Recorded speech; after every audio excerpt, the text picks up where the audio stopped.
it was a gurgle in the back of my throat after eating. And then I developed a heaviness in my chest on and off. And then one evening I had a lot of chest pain that was quite severe. On average, 5 million Canadians experience heartburn and/or acid regurgitation at least once per week. Well, gastroesophageal reflux disease is when the contents of your stomach pass up backwards into the esophagus or your swallowing tube, resulting in either damage to the surface of that lining and symptoms and occasionally complications. Dr. Richard Hunt is a leading gastroenterologist, a specialist in acid-related disorders, and a co-founder of the Canadian Digestive Health Foundation. Classical symptom of Gerd is heartburn, but it's usually accompanied by a variety of other symptoms to a greater or lesser extent. When the symptoms are there all day long, it's just, I don't know if I'm anxious or nervous or upset or... Reflux disease has an adverse impact on the quality of life. It has a particularly adverse effect upon people's sleep patterns and their work patterns. And indeed, people with reflux disease, on average, work some 16% less of the year. Dr. Hunt says that over-the-counter antacids can help for occasional heartburn. But for people who are getting symptoms on a regular basis, that is twice a week or more, and they're of enough severity to be interfering with their life, the first approach is to use drugs which suppress acid secretion.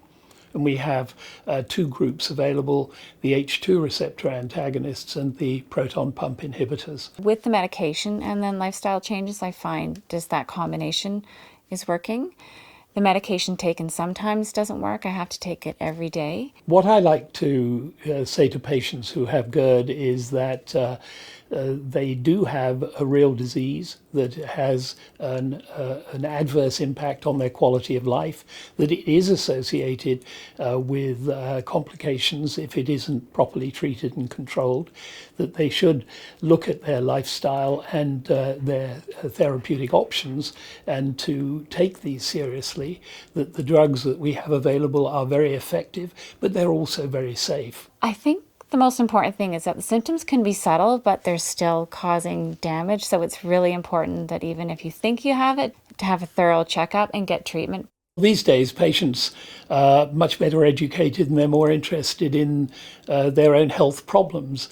And I think they should be encouraged to take responsibility for that. The first thing, of course, is to talk to their family physician and their specialist, but there are also excellent websites to which they can go. For example, the Canadian Digestive Health Foundation website. The CDHF is a national charity dedicated to providing Canadians with accurate, compassionate, science-based information that empowers them to take control of their digestive health with confidence and optimism. This provides access to the latest and the best information, and also the opportunity for patients to interact with questions should they have them. For more information about gastroesophageal reflux disease, GERD, and protecting your digestive health, speak with your doctor and visit the Canadian Digestive Health Foundation website at cdhf.ca.